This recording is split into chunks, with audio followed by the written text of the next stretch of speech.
tout ce qui se passe dans Kati Mboka na biso na Congo, les opesa mawa. Massacre wana ezalaki commandité par Kinshasa. Bato ba présenter bino wana, ce sont des innocents. Unité o ekende ko massacrer bandeko na biso wana ba utaki na Kankatindo. Yemuda. D'ailleurs Félix Moga yebisa bien ba Congolais na mouvement ibi. Aozala sans pitié en face à ba Congolais. En plus bato wana ba bomi au moins plus de 200 personnes parce qu'il y a de balles perdues. Bazo piller biloko bato et bomoni ba camion na bango. Il y a FARDC, ils ont évacué les corps. Interdire la famille. Il y a également une tentative de récupération pour charger les gouvernements, notamment sur les chiffres. Lorsque un militaire américain prend son fusil et tue une dizaine de personnes dans un camp ou dans une école, je n'entends pas des gens dire, en tout cas nous suivons CNN, les médias américains, dire qu'il a reçu un ordre quelconque pour un cas de dérapage. Marche à chrétien le 16 février n'importe comment. À cette époque-là, Ngwanda, il était ministre de la Défense nationale. Est-ce que Bamona Ngwanda na mundu ki akiko beta mutu masasi na marche à chrétien? Mais il dépêche à l'atissa quand vous vient acheter na ndenge vya kota mabili. Tangu bango balobi ke non, ils allaient batouwa na nde babomi. Jean-Pierre Bemba a tindaka troupe na ina bangi.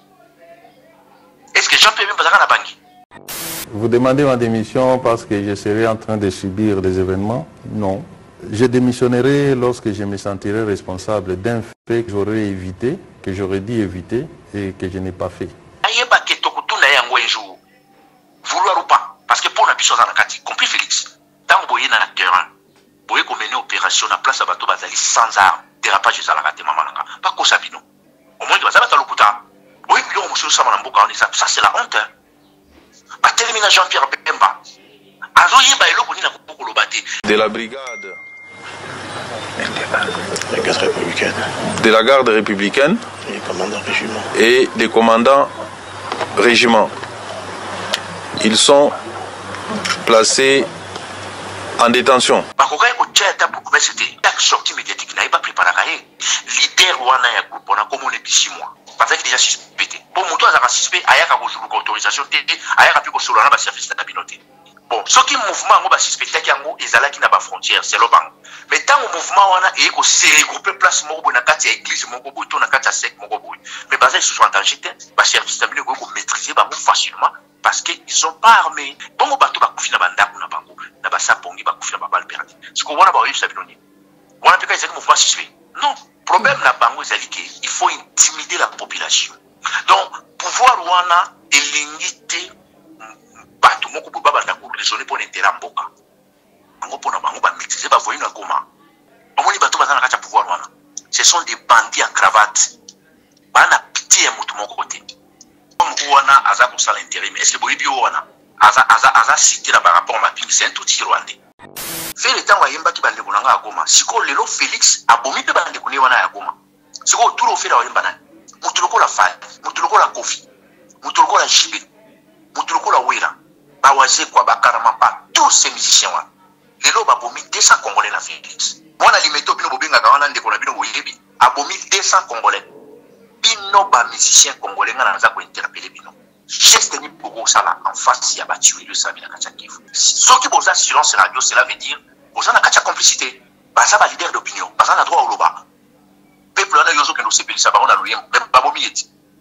Dans tant montant on sepeli ça qui na mabina. Dans tant montant on a passé. Il faut assister it. Ce qui boza réagir donc cela veut dire boza ka peine à droit ko beta masola musique na minute ba concert na minute. En face à ba Congolais.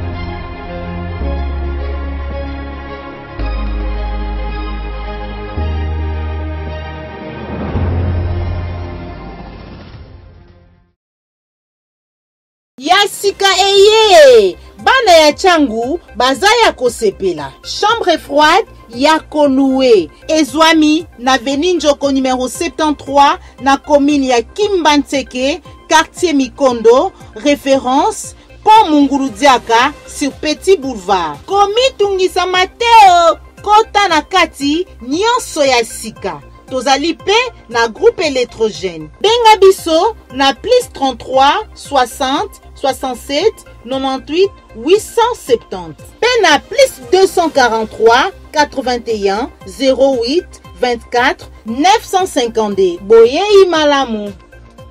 Et c'est que koyeba ete bozali ebele bande ko balandi ya émission vérité de tous côtés bande ko balandi ya Plus Clair télévision la chaîne de vérité mbote na bino bipa inyo ce jour bino. Merci na fidélité, merci na confiance au bozali ko renouveler na kati ya la chaîne de vérité, ceux qui tozali ko exister, ceux qui tozali liboso na bino ezali po ete bino bo pesi biso chance pour opportunité wana. Voilà pourquoi chaque jour to singa bino ete bo continuer ko soutenir biso, ceux qui nanu o s'abonner au landa Plus Clair télévision abonne-toi tindela pendeko oyo alingaka ko solo la koyeba mai mazali koleka na kati ya mboka na biso République démocratique du Congo vidéo à liker, à partager, le link ya ko encourager biso, ya ko soutenir musala tozali ko sala, ya ko informer bino à temps réel, mais surtout dans la vérité parce que Plus Clair télévision to le bagayete vérité de awa la chaîne de vérité. Mukolo mo lelo tozali ne sengo ya ko yamba pona bino mwana mboka Odombo wazali bongo moko ya bayi CCDP wazali ko kama bongo na mwana mboka Bobo Congo moko ya mouvement ya résistance na ngambo ya diaspora ilongo na ye nde tokosolola mami matali mboka na biso République démocratique du Congo carnage ya Goma ba présenter biso 6 militaires oyo ba se concertaki lo lenge na bango d'après ministère public pour na poser action o ezalaki étatique te basizola ki pe bazwaki décision na bango na cadre ya mission régalienne na bango te. Est-ce que ba coupable bango wana toyoka ki ete ba rappelaki gouverneur militaire Constant Ndima awana kati ya Ngomba Kinshasa mususu na kati ya Kinshasa profil ya muto azali ko ya assumer intérim na ye ezali ko inquiéter ko poser problème to ko zo réaction mwana mboka Odombo mai matali dossier je l'aime sans oublier mai matali processus électoral na kati ya mboka na biso République démocratique du Congo nde masolo to ko solo na kati émission na biso mokolo molelo sans oublier dossier ya confrère Gauthier Sey elongo artiste musicien Fally Ipupa. Voilà, sans plus tarder, tout ko zwana nzela ya singa mwana mboka Odombo pour yete to solo la mboka. Allô, mbote mwana mboka Odombo. Oui, bonjour maman Joël Kombe. Bonjour. Comment allez-vous? Ça va bien. Na rythme Congo boni bino kuna boni CCDP. Oui, ça va. Nga bien na malamo, isanganyo sur CCDP, tout ça très bien. Je pense que tout se préparé comité à Sika et mouvement parce que tout passe à la congrès comité à Sika et calamité parce que tout ce travail sur Biango et go bima calamité donc tout ça marche très bien, tout est bon ngolo nzambe. Matondo mingi mwana mboka Odombo pona koyanula na lokasa na biso mukolo mwa lelo mais kasi to bengi mingi po ete tozwa réaction na yo en rapport dans mabi matali mboka na biso carnage ya Goma uti ko salama tomoni délégation et kindeki kuna ministre ya défense ministre ya intérieur pe ya droits humains bazala ki bongo na Goma et kasi ba présenter biso mapinga 6 militaires ya garde républicaine oyo selon gouvernement balobi ete ba se concertaki na lulenge na bango pour na commettre forfait oyo ba komedaki. Il ne s'agissait pas d'une action étatique ba salaki opération na bango d'une manière isolée et pas dans le cadre ya mission régalienne na bango. Réaction na est-ce que zali ba wana ba présentaki biso de bango ba responsable. Tout d'abord maman Joël Kombe, merci quand même la question. Je pense que tout ce qui se passe dans Katiambo Kanabisole na Congo, ils ont fait ça mawa mengi. Massacre wana ezalaki commandité par Kinshasa. Omoni bato ba présenter bino wana na kobenga banka ba dégâts collatéraux. Ce sont des innocents. Bazaki na terrain oui, ça c'est vrai.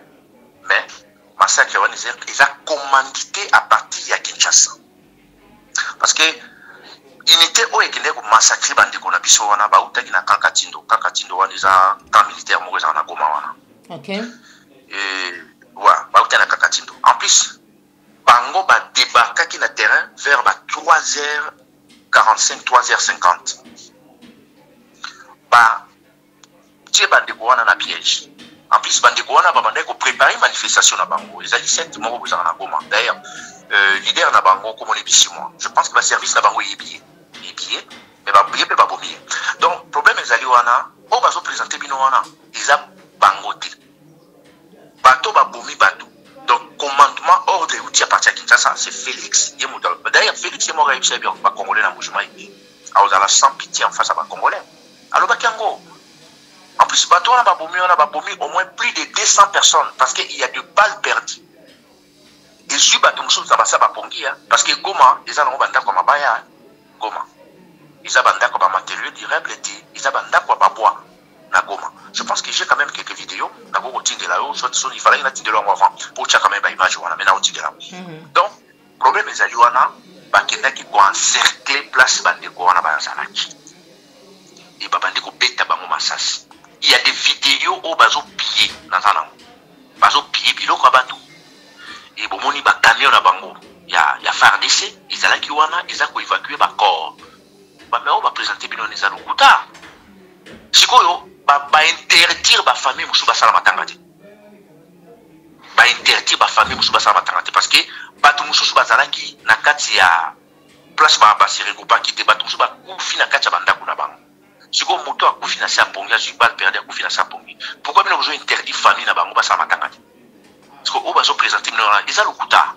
Problème ezali wana ezaki carnage wana salami na Kivu précisément na Goma. Moto aza auteur nango eza Félix. Eza Félix. Mwana mboko dombo na banza eto landi déclaration toloba ete oyo esalamaki koute pa apporter parole ya gouvernement bazaki pena Peter Kazadi o batalisi ete na États-Unis soki mapinga moko asali dérapage bakolatisaka yango na mokambi ya mboka te parce que zali makambo ekomaka du mai makomaki wana ezali dérapage ezalaki mai oyo bayewana ba se concertaki po ete ba agir d'une manière isolée et ça n'a rien à voir avec le gouvernement, surtout que Mokambamboka Azali n'a pas na motema. Et lorsqu'il y a des rapages, sûrement parce que l'officier ou ceux qui intervenaient n'avaient pas totalement bien apprécié les événements. Et donc, en ce moment-là, le commandant ou c'est lui qui sur le lieu, peut-être n'a-t-il pas eu le réflexe de se référer à son autorité. Pour le reste, on a un procès, les militaires sont des spécialistes, l'auditeur général était sur place, on pourra édifier. Ici, il faut tout de suite taire, justement, et c'est pour ça que nous faisons cet exercice, qui est délicat, parce que nous venons vous parler d'un sujet qui, nous-mêmes, nous consterne, parce que le président a été consterné, autant que nous tous, de voir le nombre de compatriotes fauchés par cet incident. Et lorsque nous venons faire un exercice de transparence sur les sujets, je pense que c'est inédit, c'est des choses que nous ne voyons pas par les passés dans ce pays. Et donc, si nous les faisons, c'est justement pour éviter que tous ces mauvais laboratoires qui veulent voir les Noirs, qui veulent voir... Il y a également une tentative de récupération. De récupération pour charger les gouvernements, notamment sur les chiffres. La question que vous posez sur l'ère à laquelle les événements se seraient déroulés, tout ça c'est pour amplifier, donner une autre connotation. C'est une préparation même de la contestation de toutes les décisions que pourrait prendre la justice. On joue sur les chiffres, tout ça. Ceux qui sont morts sont des compatriotes. Le gouvernement n'a aucun intérêt à cacher quoi que ce soit. Nous venons de là. D'ailleurs, si je n'ai pas été poussé à le dire, je n'allais pas le dire. Il y a des personnes jusqu'au jour d'aujourd'hui dont les familles ne sont pas connues. En tant que gouvernement, nous devons connaître d'où est venu ces gens-là. Ils viennent d'où? Ils sont de quelle famille? Ce sont des questions importantes que nous devons intégrer dans notre analyse en tant que peuple, en tant que nation. D'autant plus que dans cette partie de la République, nous faisons face à une agression rwandaise. Nul n'ignore aujourd'hui que le Rwanda a infiltré notre société et continue à infiltrer. Nul n'ignore que le Rwanda a manipulé et continue à manipuler. Donc nous devons être vigilants sur tout ce qui arrive, surtout dans cette partie de la République et même dans d'autres territoires, pour analyser avec beaucoup de froideur certains faits qui se présentent devant nous. Voilà. Il faut qu'on évite la confusion. Parce que je vois que, d'abord, il y a toujours une très mauvaise interprétation de ce que nous disons. Parce que, par exemple, j'ai vu des réactions quand on a sorti le premier communiqué de certains laboratoires, parce qu'il y a visiblement une récupération politique qui est faite sur des cas, des incidents qui peuvent arriver. Lorsque un militaire américain prend son fusil et tue une dizaine de personnes dans un camp ou dans une école, je n'entends pas des gens dire, en tout cas nous suivons CNN, les médias américains, dire qu'il a reçu un ordre quelconque pour un cas de dérapage. Et pour ces cas précis, lorsque nous avions fait, nous, le premier communiqué, nous avions dit que justice devrait être faite.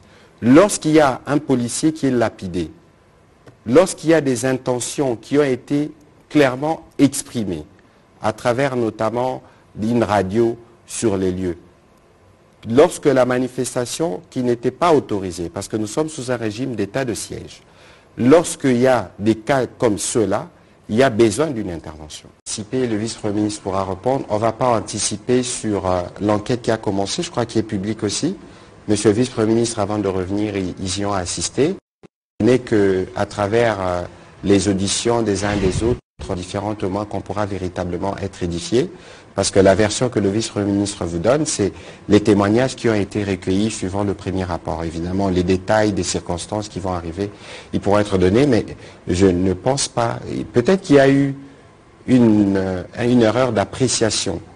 Parce qu'il y avait une difficulté, mais sachant, peut-être n'ayant pas tous les renseignements sur ce qui s'est caché derrière, dans les sièges de l'Église, n'ayant peut-être pas les intentions violentes étaient connues, elles étaient préméditées, il y avait lieu d'essayer de pallier à toute cette éventualité. Je ne pense pas qu'il y avait un ordre qui serait venu de quelque part, comme je tente de lire à gauche, à droite, qui dit qu'il fallait tirer sur la population. Non.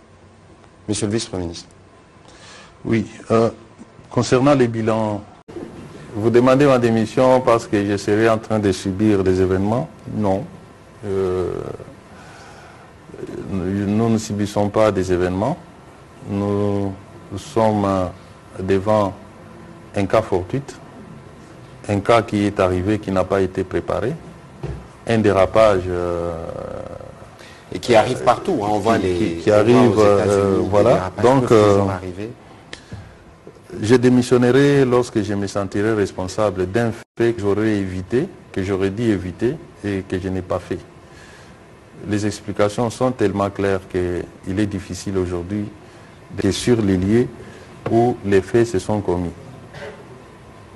De la brigade républicaine, de la garde républicaine et des commandants régiments. Ils sont placés en détention.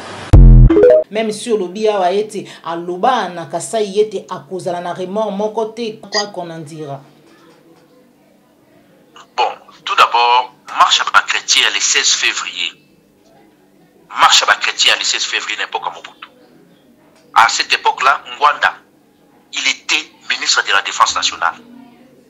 Est-ce que Bamona Ngwanda na munduki ya keiko beta mutu masasi na marche à chrétien? Mais il dépêche à l'atissaka ngouvi acheter na ndenge via kota mabili. Il dépêche à ndolo Ngwanda mtaboma na marche à chrétien. Mais si on t'a Ngwanda za ministre de la Défense, atikala même pas cause ministre de l'Intérieur. Tango bango balobi ke non, ils allaient batouana nde babomi. Jean-Pierre Bemba. Exemple ka ya Jean-Pierre Bemba. Jean-Pierre Bemba atindaka troupe na ina bangi. Est-ce que Jean-Pierre Bemba zaka na bangi? Non. Bon, même ceux qui n'ont mascara, ils se retrouvent en Hollande. Mais tant que même il a coupé dans l'international na laï. Pendant que beta masolo ni ke non, batunaye bazala ki na bangi, papia ki baboma ki batukuna nde to kangiye. Donc, au moins batouana tellement basant la Bible mobimba ya donc de Genèse jusqu'à Apocalypse, il y a mensonge, il y a Bible à l'okuta, il y a un rapino yango. Tout d'abord, ce qu'on a l'action en anglais va mener yango. Action c'est qui bien préparé. Et bah il y a évacué tout le corps monsieur a porté disparu. Parce qu'il y a d'autres personnes qui ont porté disparu. Famille moni corté et moni pe mutute, mais mutazata bunga, abungi, siko batona bakiwapi. Problème na bango. Au bazo salawana, il faut que échapper bango ezati to yebiki bango bango bato baza ba hotel ya biloko wana omoni oyo nani ministre de l'intérieur soki Peter Kaza ayeba yango kina mutu na ye massacre wana ye take ministre de l'intérieur aza na kati parce que na marche ba chrétien oyo elikaka na époque Mobutu na conférence nationale babengisaka na époque wana moto azaka gouverneur à ville Kinshasa papa moko matata Madiata Kibabu je pense que si je me trompe pas son nom c'est Madiata Kibabu après bayaka obengisa ministre de l'intérieur Boulania Timandungu et bayaki obengisa commandant ya ville province à Kinshasa ezaki na époque wana général Bolozi si je me trompe pas ouais donc babengisa Kibango bato bazala ki ba responsable Peter Kazadi ayeba yango très bien chango na mutu na ye non alobi ezali na responsabilité na yete pour na bayo ba koloba yete singela démissionner et tout alobi il n'est pas les responsables Maman Joël Kombe na yibio maloba mwandambo omoni bango baza kusala baza ba apprenti na pouvoir o baza na mwana parce que omoni institution oyo ozo gérer déjà bato o gérer bango d'une manière ou d'une autre quel que soit il y a un problème dans Kacha Makambouana, il y a dedans. Parce que, ministre de l'Intérieur, toute action, dans le territoire où il y a un ministre de l'Intérieur, il faut ça le courant. Donc, précaution, c'est ce que vous tapez pas naï. Le coup, là, les lots, bazo salam, n'engue ba bazo tambusa, n'engue ba do tambusa, il dépend, ça va bazo continuer au tambusa, mboka tengwana. Mais il y a pas que tout tout naï en un jour. Vouloir ou pas, parce que pour la puissance en Akati, compris Félix. Bazan batouana. Mais bateau, il dépend, c'est pas Ngwanda mutu tindaka ba beta ba chrétien masasi parce qu'on ndenge ni lelo ba ko tshana mutu Jean-Pierre Bemba parce que Jean-Pierre a ministre de la défense et donc situation est liée à ministre de la défense est-ce que si y a un problème ba ko tuna Jean-Pierre non ba tuna été donc ba latisaka honore Ngwanda lokutaka kapo ba diaboliser pas ba congolais au moni lelo makambo ba mwanda osala baninga lelo ce que zozo ki la bango ya original en plus monde à lelo za monde ya YouTube et za monde des réseaux sociaux tout le monde a un téléphone mutako ko filmer n'importe quel endroit tout le monde ndenge bazo ba corps bazo benda même les bateaux et ça vidéo et ça montazo lo bati mais oyo il dépêche ça la campagne contre monsieur Ngwanda et ça la kika maloba verbalement tout cas ko mona ba bureau mosusté ngai moko j'étais témoin c'était en 96 na 20 mai deux personnes dans autre discuter ba pour changer dollar pourquoi c'est garde civil à 50 civil mon ça qui mettre moko ya jido ba y pas échanger mon bango to ba na besoin ba dollar à sika Maître wana Jido a ABC échanger wana a besoin de dollars à sika. Isaka moi parenthèse mais tout dans la sol. Garde civil pas l'obligé pas a besoin de dollars à sika. Siko baba ndiko discuter. Maître wana Jido a été que wana za soda. Tant a petit garde civil wana ma confi garde civil na BBC revolver a bomi Jido kawana. C'était la 20 mai. Ba toi il dépêche ba ko zo corps ya Jido kawana ba lobi que Mobutu mutabomi. Ozola nanga bien c'était en 1996. Donc garde civil ba weli dollars ya sika. Oya lobi dollar asika ou pas lingi dollar asika tango Jidoka wana abeti nani garde civil na makofi garde civil na BBC revolver abeti Jidoka wana deux balles na poitrine Jidoka na boya kufa sur place atoyi DPS bazalaki na Saint-Joseph je pense na Saint-Joseph wa ba yebisi ba ki ba bomi mutu côté kuna ba yeko zo accord ya Jidoka wana ba lobi ke Mobutu mutabomi ye siko oyo le dossier ya bango salami to moni na ba camion na ba militaire na bango ya police balobi dérapage baza ko évacuer ba corps mais tout d'abord tant boye na terrain boye ko mener opération na place bato bazali sans armes dérapage za la raté mamananga pas ko sabino mutu akoma ka danger soko pas comme na munduki a face à mutu pas na munduki là comme danger là ba ko beta masolo ya dérapage mais bato baza na kati ya église d'abord baza na secte d'abord bazali sans armes comment ba ko sala ba dérapage ko sala place de moi au moins baza ba lokuta dérapage za la raté non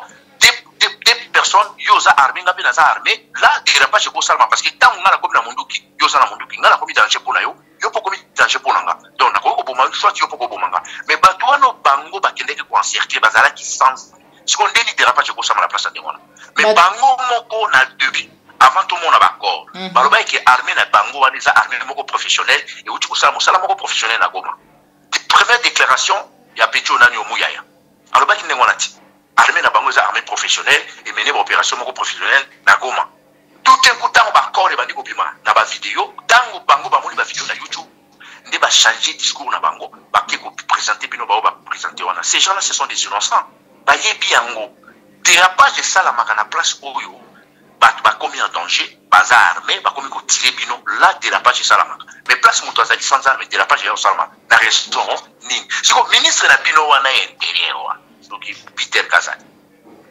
bakokai ko tcheta pour université oui biloko mosusu sama na mboka wana ça c'est la honte batelemina Jean-Pierre Bemba azoyeba eloko nini akokoloba te est-ce que ye Peter Kazadi wa ta ba ministre intérieur wa akokai kozwa même officier moko boye azala conseiller militaire na ye chaque sortie médiatique n'a pas préparé parce qu'il y a un domaine ceux qui est avocat ceux qui n'a pas sur le domaine de la justice mais quand on a quand même le roi est bien monté bah quand on a mon tout pour aller conseiller toi tu es 2 ou 3 personnes au lieu de bantu ba yibi musalo ba koza ba conseiller naie chaque sortie médiatique n'est pas préparé naie il y a qui kokumba baluba ba encercler à ça ngo lokola moi j'ai comme le roi moi chef du même moko boui ba betere ka beaucoup voilà mboka na biso niveau ni to komi na ngolelo donc problème ya Goma ba koki kokosa na bango bantu bango moko parce que leader wana ya groupe on a comme on est 6 mois na yebiti so webi ba yebi na ba service na bango ba solo la kanaye ba mona kaye ba kuta na kanaye ba convoquer plusieurs fois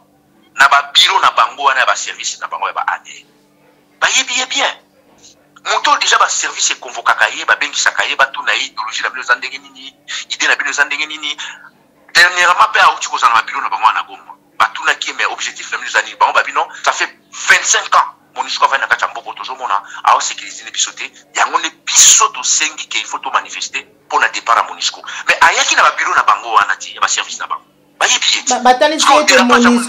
batalisi ete baservice mpe MONUSCO basalaki communiqué moko bazalaki kotalisa ete mouvement moko ya malamu te ezalaki na frontière oyo etali bayi M23 il y avait vraiment un mouvement suspect yango nde bagesaki na lolenge wana parce que bazalaki déjà na information ete mouvement ya banguna ezalaki vraiment pembeni mais tout d'abord ce qui va service na bino déjà est détecté mouvement moko suspect. Demiap na bino wana ezarani détection d'activité anti-patrie. Wana signification ya demiap na bino wana. Tout d'abord ce vous détecter déjà bateau. Mais bateau ba yaki déjà na ba bureau ya ba service na bino ba yako senga na bino autorisation à manifestation contre la MONUSCO. Donc cela veut dire bateau wana déjà bazaki déjà clair en face na bino. Bazaki déjà suspecté. Pour moto azaka suspect ayaka ko jour autorisation té ayaka pi ko solo na ba service na bino té. Bon, ce qui mouvement ngo ba suspecté yango ezalaki na ba frontière c'est lobang. Mais tant au mouvement wana et ko se regrouper place moko na kati ya église moko boto na kati ya sec moko boy. Mais bazai se sont en danger ba service tamine ko maîtriser bango facilement parce que ils sont pas armés.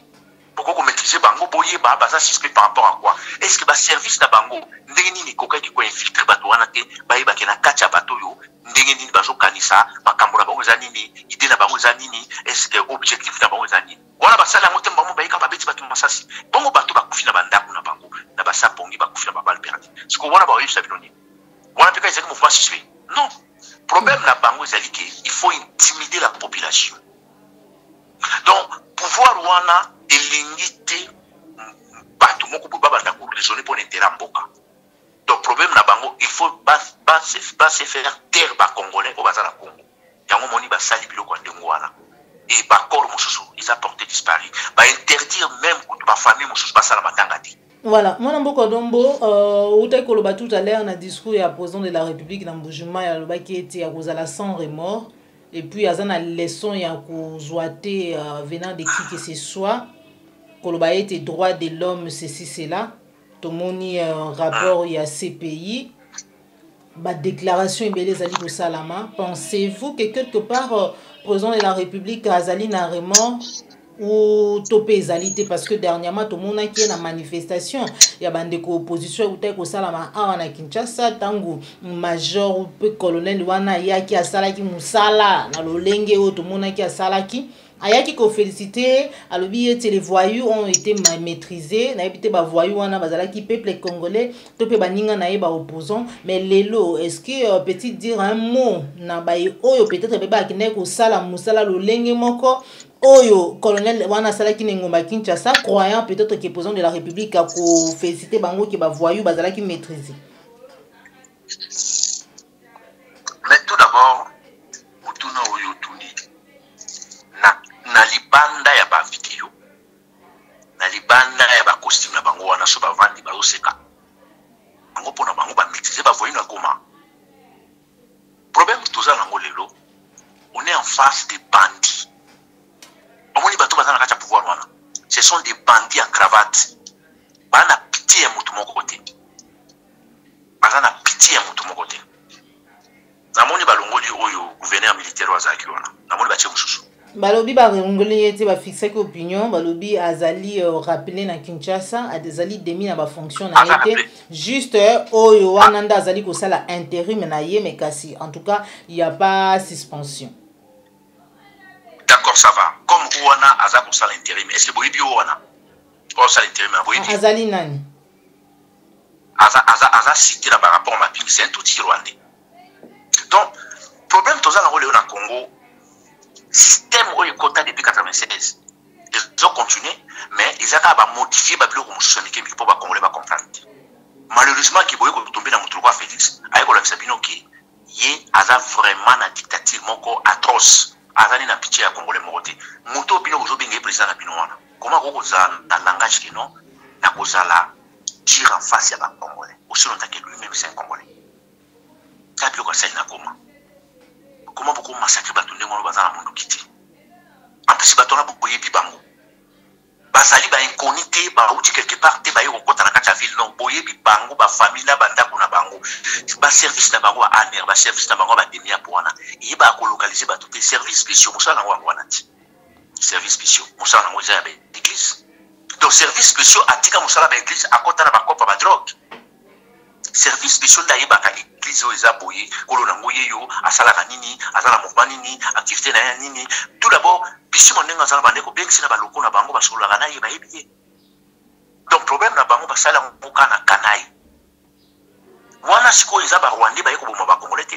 Ce sont des Congolais eux-mêmes qui ont tué leurs frères. Mais ça c'est scandale. Donc bango ata ba opetre blo masulu ba linga ba petre blo na télévision na biso to yebiki Félix Koutasali, Carnage Wana, et Peter Kazadi, tout bazar la kati. Bato bakufi au moins 200 personnes. Je dis bien au moins 200. Parce que nous avons des informations, ils ont direct la goma. Ils ont des informations dans YouTube, dans les réseaux sociaux. Tout ça, des informations, ils ont direct parce que nous avons des contacts là-bas. Tout ça, là-bas. Bato Moussouazo, les là-bas, qui nous ba interdit tout ça matangati. Pourquoi? Surtout bato bakufi na balle perdue. Bon, enquête fait à CPI et lobby 160 morts. Il y a lobby 160 morts, il y a CPI, mais par information sur le terrain. Parce que le groupe Wana, Wana, il y a quelques membres batikali. Bango ba mené ba investigation par rapport à Batou, y compris ba innocent ou ba kufina ba pongi. Ba balle perdue. Nombre de ça déjà parce que tant déjà CPI a lobby 160. Côté de ba 160, cela veut dire ça au-delà. Parce que les bouchons va essayer 48 personnes. N'est pas 160. Donc sur 160, pour comme à 200, pour comme à 250, pour comme à 300, c'est facile. Parce que déjà, chiffre matin. Ils ont dit les bouchons descendent en latin. Ils ont dit les bouchons 48. Si vous avez 160, mais par information, bisous aux ans, au moins plus de 200 morts. Voilà. Maintenant, Domingue, mon amboka Odombo, tu allez toujours au cours d'une émission na biso, dossier je l'aime. Na banza été Olanda qui m'a ignoré sur Mazali Kolobama. Tomonaki moko ya bayi ba bembiste sur terrain pour na couper ces explications et ouverture topé ya bobu qui clôture wana mais kasi de l'autre côté après avoir pour ça la déclaration belé bazali pe estimer des années diversion pour na kolongola attention ya ba congolais na makambo penza ezali intérêt ya mboka ozali ko yamba yango lolenge nini conflit wana entre Jean-Pierre Bemba, Toloba et Félix Tshisekedi, ancien président de la République, Joseph Kabila, parce que tant que ko buka clôture topé bakendaki ko fungola nzela batali saki était mibe ko utaki likolo na ba déclaration bandeko ya PPRD, il faisait allusion na Félix Tshisekedi, président de la République. Bon, au moment où Batouana va travailler toujours la diversion. Problème ya kobuka mire ya gelem ils ont un rapport mon côté na problème à Congo ni na souci na bino ba congolais to ba kinois ou ba circuler dans la zone wana ils allaient Félix Jean-Pierre Bemba ba ti lukwebo ba linga tonga ba villa na bango au bord du fleuve ba linga tonga ba villa na bango donc soka vandi a remet la champagne na ya luxe à la fleuve donc ba tonga ba villa au bord du fleuve ya ngono moni ba obuka place wana pour base à la facilité à bouler dans la voiture là-bas. eza na rapport moko te o non nzela bakangaki yango mpona susi ya mboka non nazala te mpona kotela politique nani ye mwana ndenge mais problème ezali wana bazosala mpona bango moko bavivre na vie ya bourgeoisie au bord du fleuve 3 personnes bati Lukwebo Jean-Pierre Bemba na ye Félix bango nde bazwi baterrain wana bani batonga bandako na bango ya bataille na bango ya baniveau na bango ya bagoût na bango ya bachoix na bango. Voilà. Atondo mingi mwana mboka Odombo, mais kasi pour finir na banza yetu landaki démarche oyo Didier Reynders azali kosala awa en rapport na maponomi ya mboka na biso. C'est vrai que dans ngambo ya résistance dans un pays occupé, on ne peut pas aller aux élections, il faut d'abord libérer les pays. Mais quand ça azali kotalisa malgré persistance ya Denika Dimawa azali kokamba seni ya okende na maponomi sans audit ya fichier électoral ndenge bandeko musu azali kosenga yango.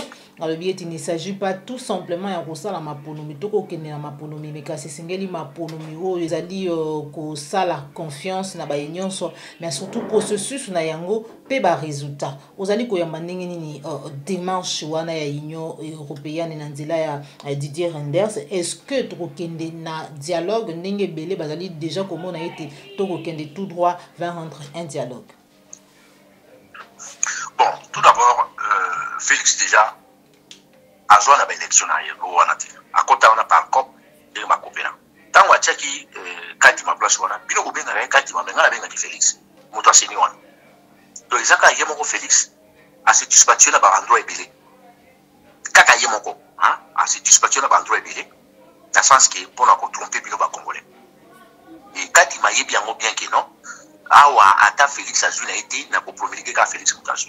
Bon ba démarche ba Didier Reynders wana moi étant des résistants bato wana baza bato opesa ma crédité parce que ba rouler bino plusieurs fois bato wana soki ba congolais ba kopesa mutu lwa Didier Reynders crédit lelo en tout cas ngai na komona ngo izaka congolais poza naïf omoni tant bazo ya kobeta masolo wana ya mapona mi wana ba yebi bien que mutu aganyaka ba élection wana eza félicité so baza ki sincère en face à ba congolais il fallait ka ba tia pression mutu aganyaka ba élection wana avant la place wana.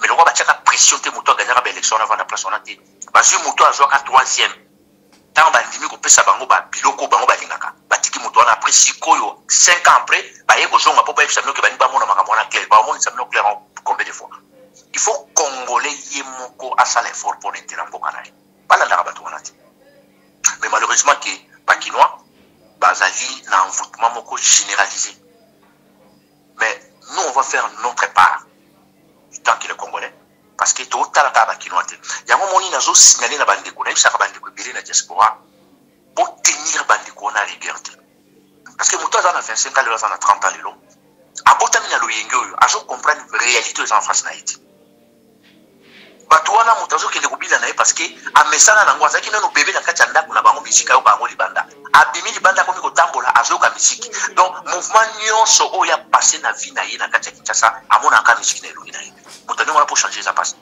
donc bino il faut que ça la part na bino et tant que pas congolais pour nous sauver de mboka na biso yango ezali objectif na biso na groupe na biso CCDP to komo otambola ndenge wana o kino moko abini o to kondana ka bango esudi namona bato bauti mikonga bauti mikondo baki concert ya fali baki concert à faire makolo et bato pe bazongi makolo. Quelle motivation na place aux autres le côté na place au moto na kota yebioté aux ça là au moins 35 km aller retour combien donc ok donc ce que moto auti déjà mikonga aeti na stade donc cela veut dire moto na sali au moins 35 km ce que ça là aller retour sali combien ce que quand si moto na ko imposer et le comment on va changer non moto wana akolanda nde bino so ka comprendre que bino ko sérieux parce que masse ba dijango parce que la thé masse à diriger bino de faut diriger masse il y a un moment ils travail na biso sur tout ça là et tant que ba résistant parce que au moins le problème tout ça on le na Congo so ka botseli kana critique pour ça na le monde biso tout ça on a besoin de critiquer ba kinoate oh ba ko kana ko bina ba ko masanga beaucoup changer en côté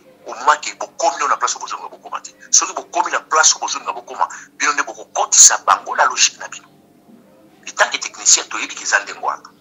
Voilà. Dans mon amboka Odombo, Peter Kazadiabi, les manifestants ont marché contre la loi. Ils sont à la base de ce qui s'est passé. Les Obino, Rosaliko Benga, boucherie humain. C'est pour cela Sengeli base à la juger autant que les militaires au bas dérapaki. Alors que marche ton manifestation, ils allaient droit mon ils allaient constitutionnel, mais Peter Kazadalobi ils ont marché contre la loi. Tout d'abord, Batouana baye pour attaquer Bango en pleine manifestation. Baye pour attaquer Bango na préparation de la manif. Vous vendez une place, mon pour se préparer. Bon, d'accord, ça va à partir de 8h. Tout ça, les manifestations à Bissau. Baye pour attaquer Bango vers 4h. Il s'engage. Si vous voyez que vous avez tout les places, donc, à ça, vous se contredire, il y a mon co. Et ça peut ivresse à pouvoir de salarié. Moi, je dollar à Zanango, n'a pas d'apasombi, n'a pas de Zanango, n'a pas makan à Tondi, n'a pas de Kinshasa, des opérations vertige. Mais ils ont un jour à recruter par langage. Il y a un Pétuana sur Peter Kazadoua. Ils ont un jour à recruter par langage. Parce que Batouana va attaquer Bango, na siège dans mon place pour vendre. Comment qui même pas la manifestation. En plus, c'est là qui a hernie. Ils ont qui vers 3h50. 4h juste. Ils ont frappé Bango. Si na 7h, on a ça va nettoyage, on a pour nous corps pour évacuer tout ça. Donc, il y a ils ont ce pouvoir de salarié. Mais aussi là, et aussi là, qui qui n'y a sur la moquille ici là. Luxe n'y a sur la moquille ici là. Pouvoir n'y a sur la moquille ici là. Mais ils ont un jour où ils ont en face, il y a tout le monde qui est sur le pouvoir pour répéter. Il y a un website, il y a un motonaï. Tout où ils ont ça là, ils ont beaucoup plus de mais ils ont un jour à payer. Ils ont un jour. Ils ont un jour. Il n'y a pas de problème à ça, la déclaration. Alloba, Oyalingi, Alloba. Ceux qui parlent condamné, Batukuna a condamné Bango. Mais ils ont un jour, il y a mon copito condamné. Ils ont un jour. Matondo mingi mwana mboka dombo pour finir on a évité ce qui moi lilo bezali muke et belé bazali ko qualifier en OP comme diversion. Bamisusu balobi était artiste musicien fali pour pasali na ba droit na ye. Bamisusu balobi était Gauthier Sey ou azali bon opandisango na banza ete olandaki plusieurs vidéos topé déclaration au cours ya ba débat. On azali ko pesa mbote Gauthier Sey asila ki ko allégué ba fait hein topé ba propos à l'égard ya artiste musicien fallait pour passer contrat na yena Vivendi et autres lectures nous allons ça là en rapport na Maïwana ceux qui commentaires Rizali. Bon ngai commentaire na makambo ba contrat ba Vivendi ainsi de suite non ngai lo na zone kana interpeller ba musicien na mona ki fere ayemba ki bande ko na ngai akoma to sala bino elongo eloko ngai na ko yipsa ba musicien na te eza mablamu te na vie.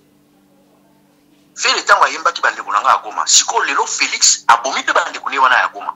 Siko tout le fait la wayemba nani. Parce que chaque fois pouvoir moko bozo changer na kati ya mboka na biso, ba musicien congolais bazaka na facilité ya s'adapter na pas ya pouvoir wana. Aussi longtemps que ozala musicien na makambo ya pouvoir wana te otambola na mitu ko sombanda ko sans pouvoir wana sala. Mais tant que bandi ko glorifier ba dola ko sala ba dédicace contre ba mibi wana. Ils ont un jour quoi ko payer yango. Mutuloko la faille. Mutuloko la feri. Mutuloko la kofi. Mutuloko la jibe. Mutuloko la wera. Ba waze kwa ba karama pa tous ces musiciens là. Lelo ba bomi 200 congolais na Félix.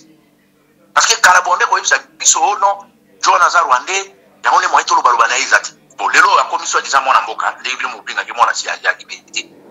Mwana limeto bino bobinga kawana ndeko na bino boyebi abomi 200 congolais bino ba musicien congolais ngana za ko interpeller bino geste ni beaucoup sala en face ya batué de Sabina Kachakifu ce qui boza silence radio cela veut dire boza na kacha complicité parce que batouana za parwande de baboiti bon massacité ils a soit disant M23 T ils allaient Félix na armée na ina milice taï et bomi ba congolais ce ko bino ba musicien rôle bino za nini parce que en face il y a carnage au Tchoukousal Manakivu il faut bino ba musicien pe boter les mabolo ba bomo la gueule kambo il faut tout le cas solution pour nous raison pour laquelle tous contre bino par rapport il y a ba silence na bino devant danger ya boye devant peuple comme exposé batali saka ete bango bazali politique te bako reanola ka ete bango bazali bayi politique te bango musala bango bazali ko sepelisa peuple na loyembo. Mais ceux qui ont un leader d'opinion, ils ont se payé ça peuple dans le parce que le peuple a se payé ça pour ils ont réaction les années. Bah ça va leader d'opinion, parce qu'on a droit au loba. Le peuple a se payé ça pour le même pas bon.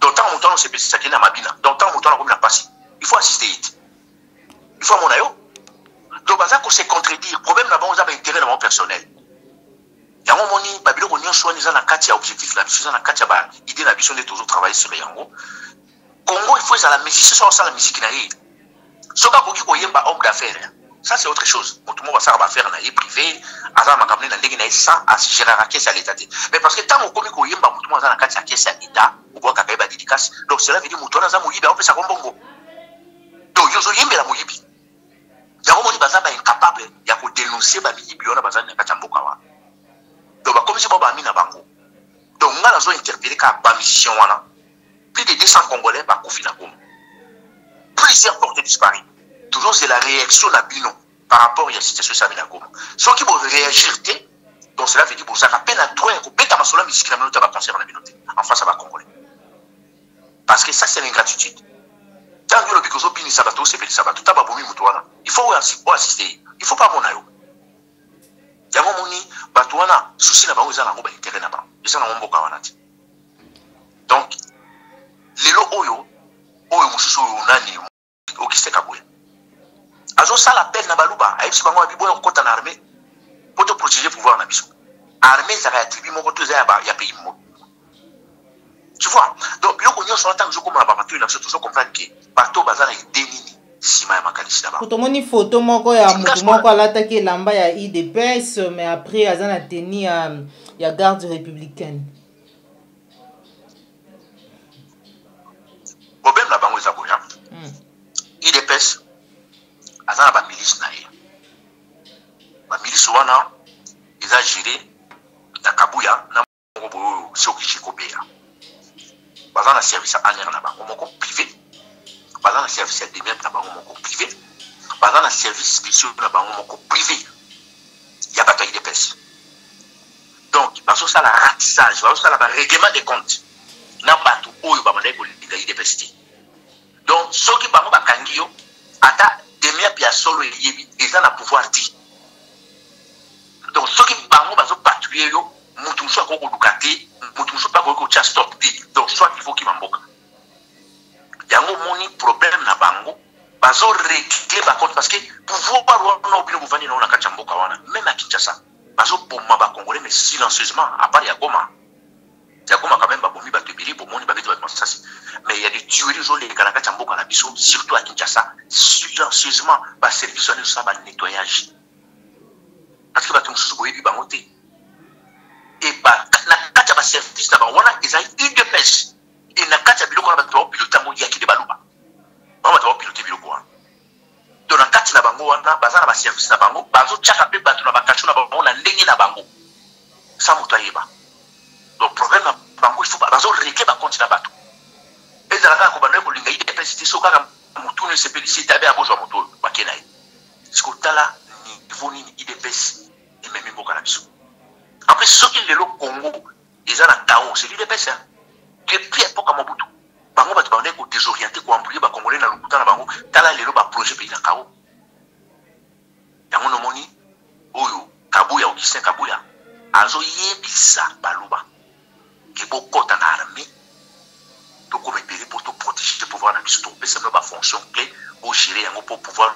togarder yango longtemps wana baide moto azoloba matoi na sezo yoka toyebaka tozoyoka mais bon bagardaka pouvoir longtemps te par la force bagardaka pouvoir bango balobaki baza bato état de droit na démocratie babanda obetela bino masolo baconstitution babandaki koyesa bino ke non moto aza na droit ya liberté moto aza na droit ya koloba ainsi de suite banda okosa bino mais je pense qu'il y a d'autres Congolais baza sérieux pe baza discret bazotravailler pour l'intérêt ya mboka wana nzambe moko ayebiteni akokumba biso mais tokokoma toujours na bon port voilà mpona bandeko bazali na bituka mosusu nakoyebisa bango ke bazala na kimia ezali faute na biso te justice à reporter mais bazala toujours à l'écoute et mobilisé parce que victoire ezali na ngambo na biso la prochaine fois on dit ma reporter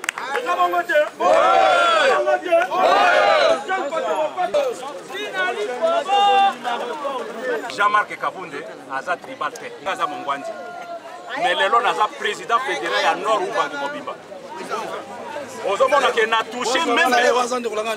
touché même acide po naza bulldozer et puis nazo sabino na bike awa il faut na beta mwa kota mboka moko beta na samo nzembo moko wa bisa di andole ke kodoro na kode c'est que ba bongisaka mboka na mayele na ndala ko kodoro kengba ça dit ba bongisaka mboka na mayele na sagesse c'est-à-dire boanya ko mboka ebonga pona komonisa bino pe na sanze bona tinda pona komonisa bino ke Jean-Marc aza sage sagesse eza don na Nzambe eza niveau de titre omoni Salomon asenga nini asenga sagesse c'est-à-dire ce que oza sage de ko dirige mboka oyo sagesse eza don gratuit ya Nzambe nde yango Jean-Marc lokola azali sage ngape naza sage c'est-à-dire nature aza nango et concordé na nature na ngai nde na ko soutenir jusqu'au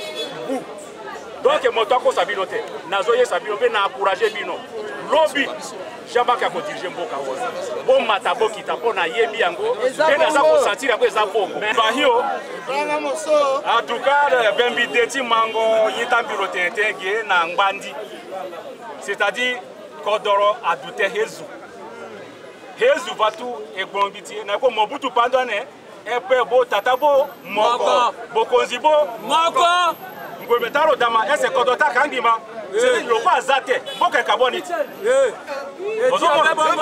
alors c'est que Jean-Marc Loga lodiri na image kondo Mobutu nani na papatelo Tshisekedi na me ako ngoko heka mbika résidence Kawele wana nazaki na résidence Kawele nazomo na Tshisekedi bakokoloka na Mobutu libanda me na butu aye bazosora bongo lelo politique lelo ekomi ennemi toza ba ennemi te et pas na biso toza motema polele yango na ndimi ko soutenir Jean-Marc jusqu'à liwa na ngai biso toyaki na tongo ndenge bashishi balobaki lelo ko bakata maka lelo les assistants balobaka bayebaka te mikolo ngo ekomaka toyekoya koyeba biso balongolaki bashishi bandaki kosambisa président Jean-Marc Kabund ba o bakoti sika bango fo bazwa dossier wana babanda kotala lisusu donc makambo bazolo bakutu tozoyeba te est-ce que eza ya vérité to eza vérité te c'est pour vous dire que non dès le début to banda ko condamner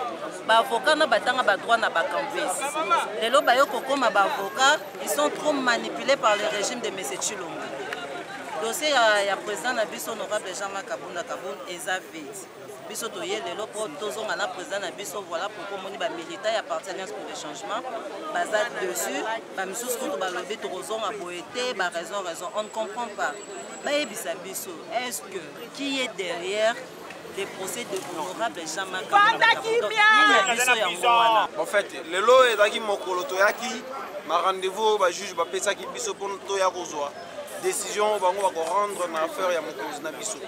Mais notre grande surprise, tokomi awa, toke kotala na valve na bango, toke se rendre compte que na place ba rendre jugement lelo, ba rendre une ordonnance, oyo ezali ko autoriser prorogation. C'est-à-dire ba repesa biso lisusu mokano bango bazui lelo te et sengeli tozonga après 7 jours. Nde yango biso to lobby. Ce sont des manœuvres ezali ko lakisa que dossier ya mokonzi na biso ezali vide. Bali koyeba te ba pesa etumbu nini parce que bazomona que peuple tellement azali vigilant et peuple a à comprendre que Jean-Marc Kabund azali pris en otage par M. Tshisekedi et son régime. Yango moni bazali ko on ne sait pas comment qualifier bazali ko pesa position na bangoti. Nde biso to lobby. Bango ne mutu bakolema biso te biso après 7 jours tozala awa. Et mokolo wana tokondima prorogation mosusu te sengeli ba pesa biso et tout mo bango ba ko pesa pona mokonzi na biso dans une affaire qui est politisée. Dès na yango to lancer message à toutes les militants de l'Alliance pour le changement, tozali ko yebisa bango qu'il reste aux agueux, qu'il reste mobilisé puisque le 13 tokoya lisusu awa de mokolo o ba lobaka ngulu aliaki mona na ye biso tokomi bazu jugement ba pesi biso tozi mokonzi na biso tozongi na endaku donc eloko tokoki koloba pona mokolo ya lelo yango. Je crois que à cette question Alliance pour le changement et CPSA qui positionne yango, nous avons déclaré ces élections nulles. Pourquoi? Parce que kobanda ebandeli ya mokolo ya liboso o makambo ya mapona ne bandaki na kati ya mboko yo nyonso ezali kosalema en violation de loi, nyonso ezali kosalema à l'indifférence totale, il y a observance stricte, il y a mibeko ya makati ya mboka na biso. Nde na yango tolobaki maponomi Tshisekedi azali koorganiza ngo mpona ye na mwasi na bana na ye te. Ezali rendez-vous oyo bakongolais bakendaka mpona kokende korenouveler classe dirigeante, mais lokola ye ase échoué, lokola ye bilan ya kopesa peuple réalité, yango moni alinga organiser une élection bâclée. Nde biso tolobaki na place tokende na élection bâclée, nous n'allons pas prendre part à ce processus électoral qui est du reste déjà ezali kopesa déjà image moko ezali komema juste pour organiser na trouble. Nous n'allons pas prendre part dans ba trouble Tshisekedi alingi ko organiser les yango to ce peuple congolais. Attika la vigilance, l'article 64 sera appliqué dans les jours à venir parce que Tshisekedi a koki kozwa peuple en otage té, a koki kozwa mboka mobima en otage té parce que ezali bien privé ya famille na yete. Le to yaki awa ndenge sengilaki ba juge ba bengaki biso to ya moment ya suka ya kokata oyo ezali dossier ya président na biso honorable Jean-Marc Kabou.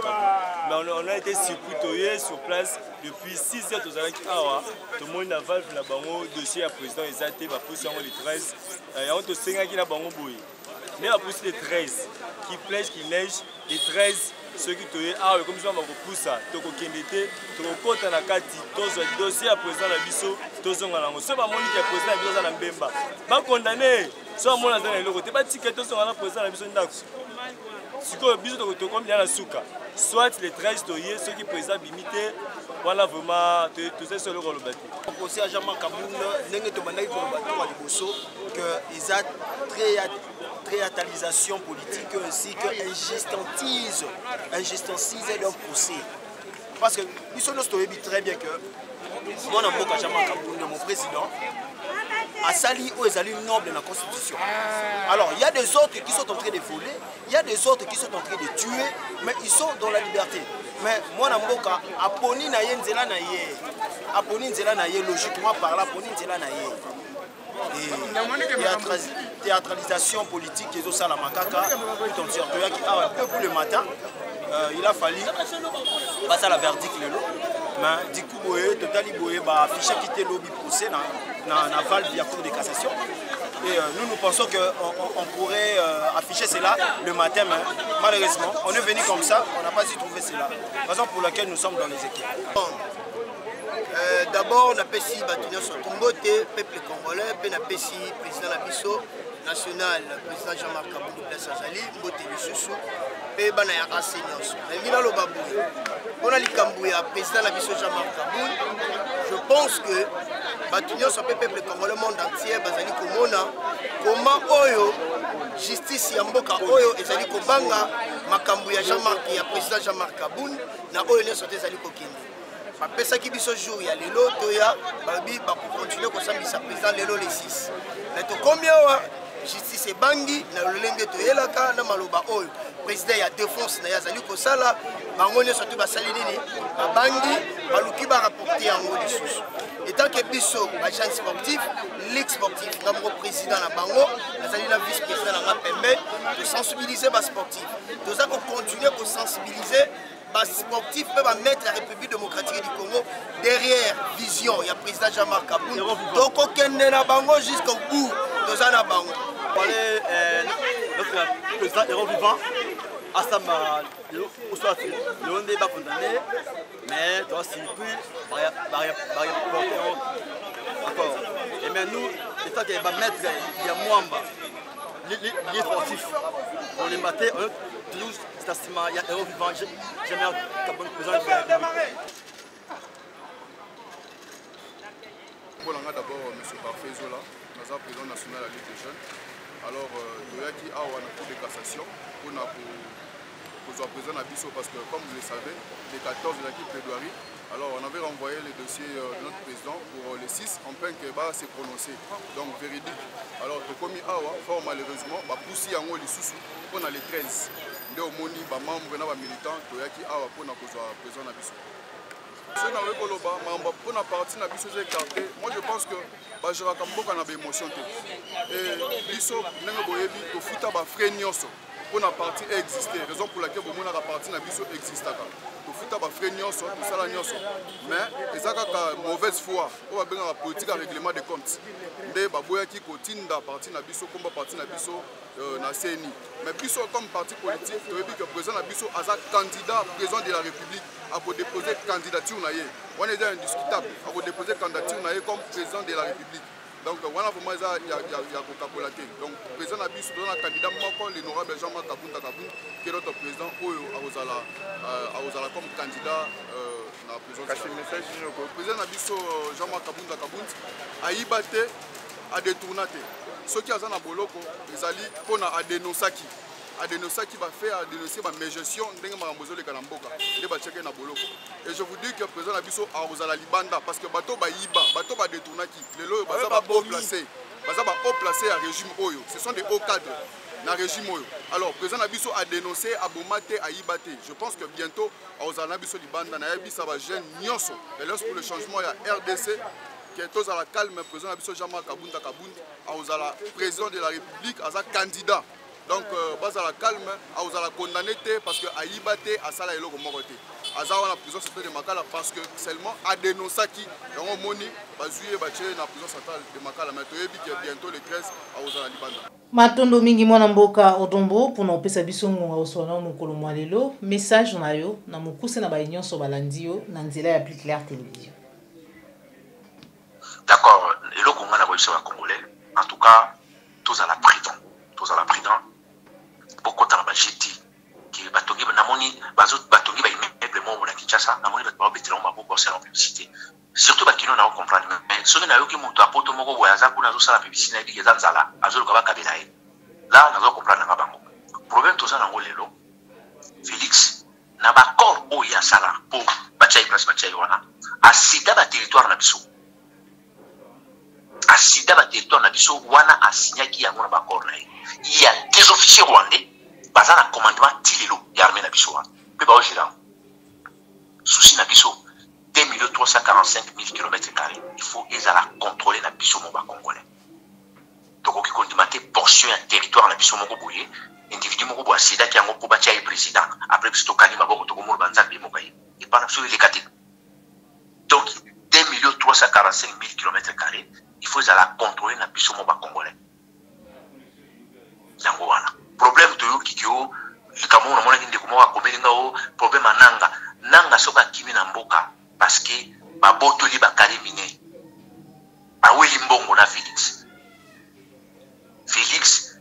bayoka na kin bachaki wana na bananga ba onisi bazaki na kacha complot wana lelo Félix akomi kubalukila bango de bayoka na kin donc ils ont un rapport moko tina makamna so ba congolais itali kutata bisote ça fait dans jojo nanga soki lelo akomi multimillionnaire parce que akotaki na kacha magui akolaboraki soki lelo Félix aboma ba congolais bananga nyoso baza ba criminel baza na kacha bango pe ba faire partie na kacha crime wana lusama na kacha mboka parce que c'est un compte na kacha kop moko boy pour soutenir le kuta moko boy soki le kuta wana comme massacre bato automatiquement yo poza na kacha massacre wana yo pozo ozo faire partie na kacha bato wana o bato ba oboma bande wana yo pozo boma bande wana parce que à part le kuta na yo na posé ya mbongo na posé ya vie ya luxe okotaki na kacha buzoba yango no moni lelo tellement ba congolais ba biki ata la salinga mabelo bi muto sala ngelo côté yango moni ba continuer ngamo mabe yango moni ba tulokola ba zakari ba toni na kata mboka wana tala tente lokola zakari kinyolo wana tente wana ayaka sali ba parti mais lelo muto lokola zakari ko continuer kolo ngai na Congo zakari va na prison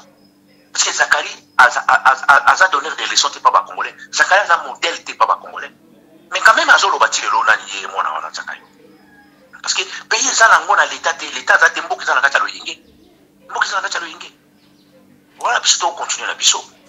Matondo nous ça la discipline, la discrétion. Et tout me semble rappeler moyen. Il y a un moment toujours beta moto pour la solution. Dentro ça la bonne mboka na biso voilà. Matondo mingi mwana mboka Odombo pour nous pesa biso ngonga ko na biso mukolo mwalelo matondo ba union so bozo ki ba ko ya kolanda biso de partout dans le monde. Un grand merci na papa Laurent Bo. Un grand merci à papa Laurent Bongonza, moté maman Annie, des gros bisous à toi maman. Avant d'être tu litono na émission na biso ya mokolo mwalelo, tozala ki nesengo ya koyamba pona bino mwana mboka Odombo, wazali bongo moko ya ba ICCDP, moko ya mouvement de résistance congolaise na ngambo ya diaspora et longo na inde to sola ki matali mboka. Na biso République démocratique du Congo, tokutani bongo mbala sima soki mokolo abateli biso. Au revoir.